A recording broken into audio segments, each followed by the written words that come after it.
was the night before Christmas when all through the house not a creature was stirring, not even a mouse. The stockings were hung by the chimney with care, in hopes that St. Nicholas soon would be there.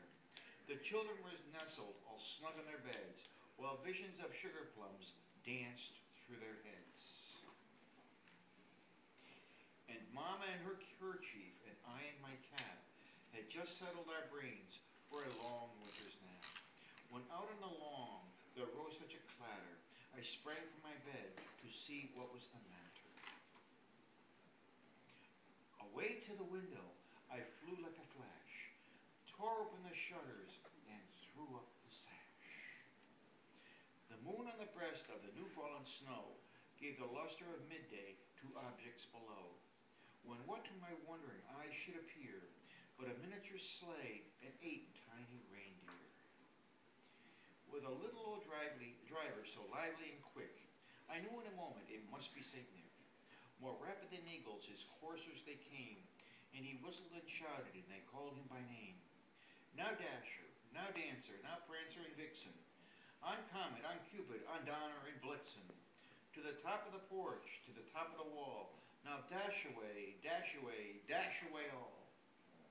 As dry leaves that before the wild hurricanes fly, when they met with an obstacle, mount to the sky, so up the house, top the coursers they flew, with a sleigh full of toys and St. Nicholas too.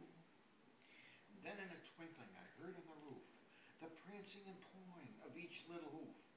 As I drew in my head and was turning around, down the chimney St. Nicholas came with a bound. He was dressed all in fur from his head to his toe, and his clothes were all tarnished with ashes and soot, a bundle of toys he had flung on his back, and he looked like a peddler just opening his pack. His eyes, how they twinkled, his dimples, how merry, his cheeks were like roses, his nose like a cherry. His droll little mouth was drawn up like a bow, and the beard in his chin was as white as the snow. The stump of a pipe he held tight in his teeth, and the smoke it encircled the head like a wreath. He had a broad face and a round little belly that shook when he laughed like a bowl full of jelly.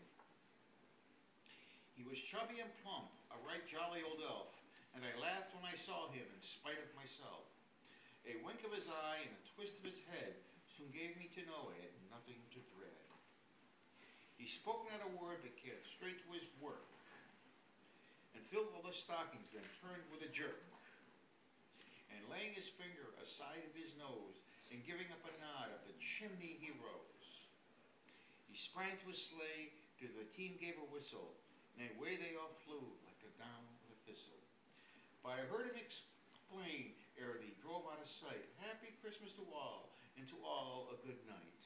Good night, Leah. Good night, Billy. Good night, Tommy.